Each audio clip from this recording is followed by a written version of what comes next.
Jafar Usman Sheikh the अखबार news से। आज हम आए हैं मुंबई प्रेसिडेंट ऑल इंडिया मजलिस इत्तेहादुल मुस्लिमीन MIM के प्रेसिडेंट जो है मुंबई प्रेसिडेंट जनाब फयाज अहमद साहब। उनका कुछ कहना है, उनके कुछ इल्जामात है मुंबई महानगर पालिका के ऊपर, और उनका खास करके ये कहना है कि महानगर पालिका जो है मुंबई वो सबसे बड़ी महानगर पालिका है, बहुत बड़ा बजट है और आज इस वक्त वो नुकसान में है। नुकसान की वजह यह है कि जो गैर कानूनी तरीके से टेंडर पास किया जा रहा है, 5 करोड़ का जो है नुकसान हुआ है मुंबई महानगर पालिका का, ऐसा फयाज अहमद साहब का कहना है, मुंबई प्रेसिडेंट एक्स MLA। और उन्होंने इस बेस के ऊपर इन सभी को लेटर लिखा है, उद्धव बाला साहब ठाकरे से लेकर डिप्टी जो है CM है अजित पवार से लेकर शरद पवार, काफी लोगों को इन्होंने लेटर दिया है और उसका अभी रिप्लाई भी आना बाकी है। तो तफसील से जानते हैं फयाज अहमद साहब से ही कि आखिर क्या माजरा है और किस तरह का नुकसान जो है मुंबई महानगर पालिका झेल रही है। बहुत बहुत स्वागत है फयाज अहमद साहब अखबार न्यूज में आपका। बताइए कि आखिर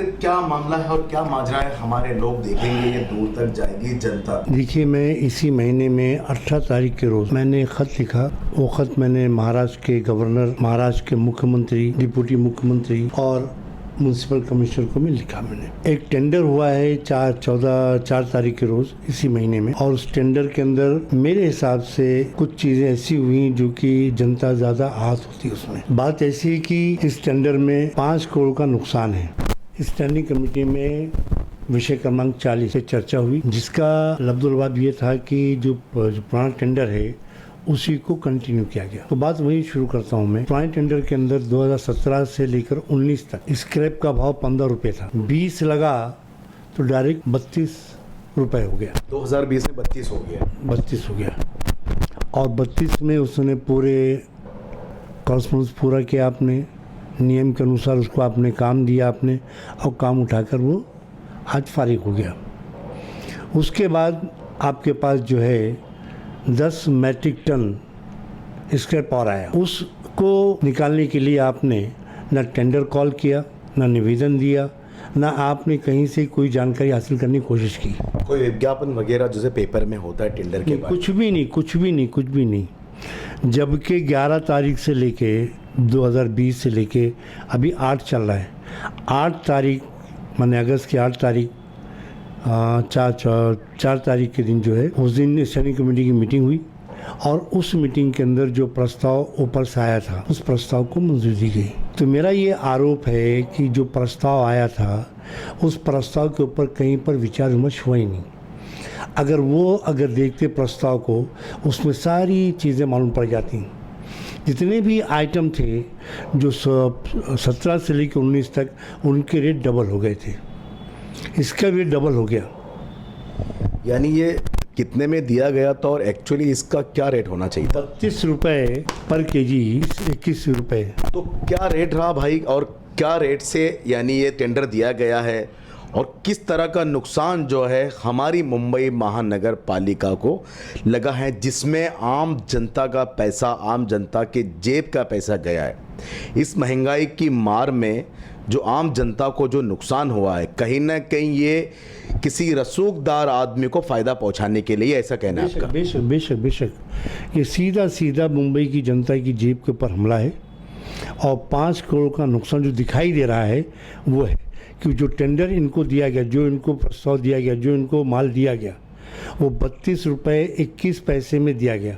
फयाज अहमद साहब का कहना है कि ये और भी टेंडर हो सकते थे, जिसके अंदर 40 से लेके 45 रुपए का भी टेंडर हो सकता था। ये सीधे 5 करोड़ का नुकसान तो आपको दिखाई दे रहा है, लेकिन इसको गहराई से सोचेंगे तो ये कई ज़्यादा का जो है नुकसान मुंबई महानगर पालिका को लगा है।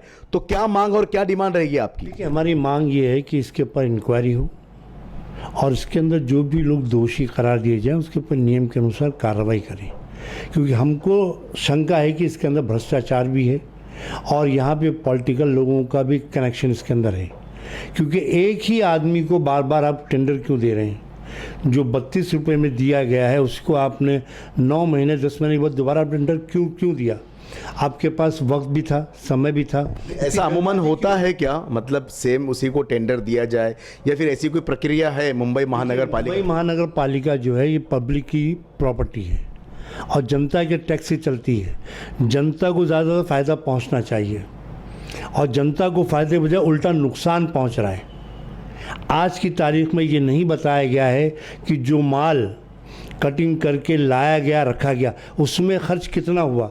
मेरी जानकारी मुताबिक जो है 1000 रुपये उसके ऊपर खर्च हुए हैं। उसका कहीं जिक्र इसके टेंडर इसमें नहीं है, लेटर में जिक्र नहीं है।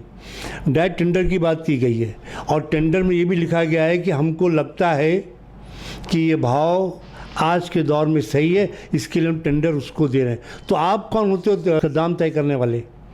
इसके लिए टेंडर प्रोसेस ज़रूरी है और टेंडर प्रोसेस को कंप्लीट ना करके आपने एक व्यक्तिगत को फ़ायदा पहुंचाने के लिए आपने ये काम किया है।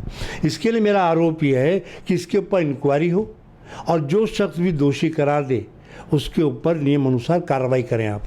तो आपकी पार्टी इसके लिए क्या करेगी और कहां तक ये बात जाएगी एमआईएम की?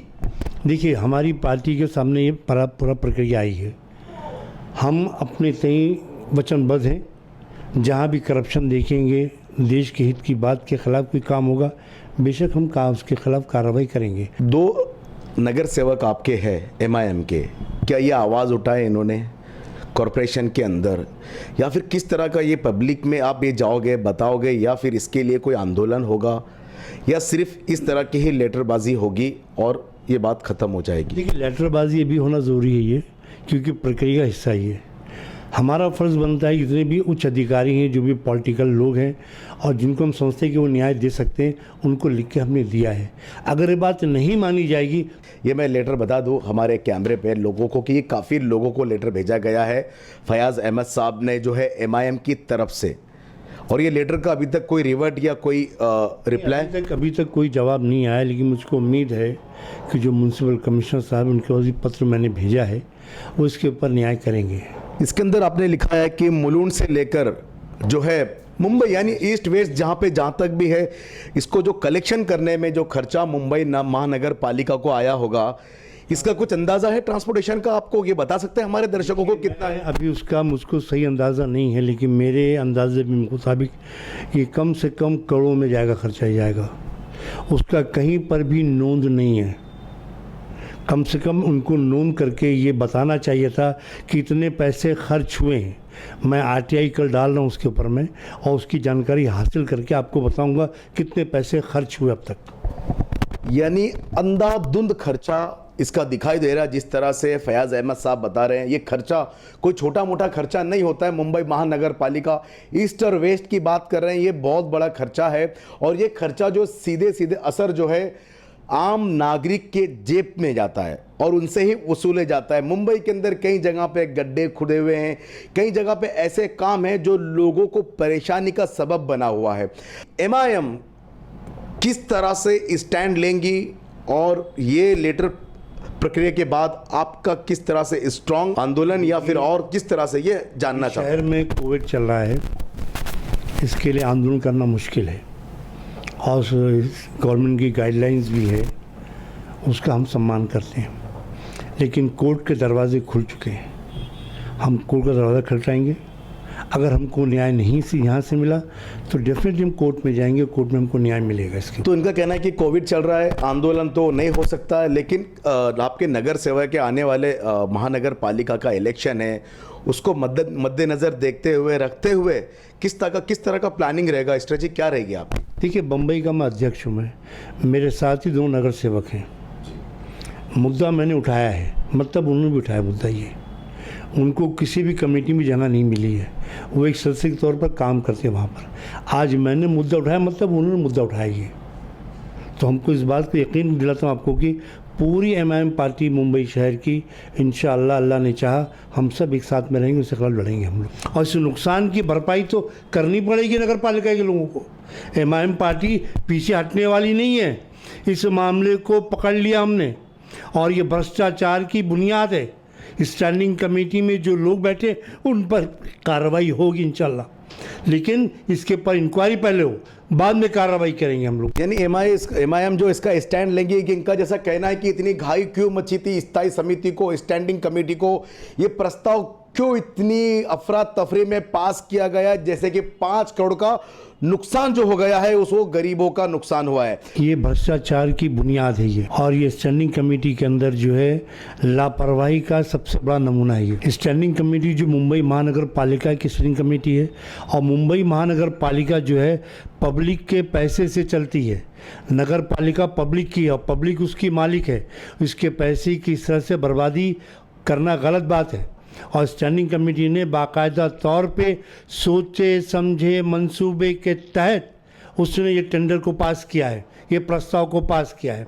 जबकि 37 पॉइंट कुछ पैसे में गरीब नवाज कमेटी ने प्रस्ताव डाला और 32 रुपये 21 पैसे जो है ये दूसरी कमेटी डाला। 32 को पास कर दिया आपने, 37 को पास नहीं किया। क्यों नहीं किया आपने? क्या वजह थी आपको? आपने टेंडर कॉल क्यों नहीं किया? आपने प्रस्ताव क्यों नहीं मंगाया? ये सब भ्रष्टाचार तो इशारा करता है। और हमारी मांग है कि इसके ऊपर इंक्वायरी हो, इसके ऊपर छाननी हो, और जो भी कल्प्रेट आदमी है उसके ऊपर सख्त से सख्त कार्रवाई हो। कम से कम जो माल जमा हुआ है, वो जो माल आया यहाँ पर, उस माल की कीमत क्या लगी आपको, कैसे लाया गया, ट्रांसपोर्ट कितना खर्च आया, उसका जिक्र नहीं है। मेरे हिसाब से करोड़ रुपए का खर्च उसके अंदर है। उस खर्च को नोंद ना करके डायरेक्ट ये लोगों ने प्रस्ताव लाकर करके पास करने का काम किया। तो मेरा आपके जरिए के माध्यम से ये सरकार से निवेदन है, म्युनिसिपल कमिश्नर से निवेदन है कि इसके ऊपर इंक्वायरी करें आप। इसमें 5 करोड़ का जो दोषी आदमी है उसके ऊपर सख्त से सख्त कार्रवाई करें आप। और 5 करोड़ देगा कौन, इसके ऊपर भी आप विचार करें कि 5 करोड़ रुपया मुंबई की जनता का खर्च हुआ है, और मुंबई की जनता खामोश बैठेगी नहीं, एमआईएम पार्टी खामोश बैठेगी नहीं, और इसके आखिरी छोर तक लड़ेगी। मैं तो दाल में काला नहीं, पूरी दाल ही काली है। एमआईएम पार्टी चुप नहीं बैठेगी, एमआईएम पार्टी इसको दूर तक लेके जाएगी, अदालत का दरवाज़ा खटखटाएगी। जैसे कि इसके अंदर एक कोट किया गया इस लेटर में, स्थायी समिति जो है स्टैंडिंग कमेटी ने उस प्रस्ताव को पास किया है। उसके ऊपर प्रस्ताव भी ये रखा गया था कि 32 रुपया 21 पैसा जो है यही हमको फ़ायदेमंद है, क्योंकि पिछले 2020 में वही रेट था 15 रुपया, उसके बाद 32 रुपया हो गया। लेकिन एक चीज़ ये भी उभर के आती है फैयाज साहब, लेकिन जब उन्होंने ये मना किया साफ शब्दों में कि दूसरा टेंडर लेना नहीं है,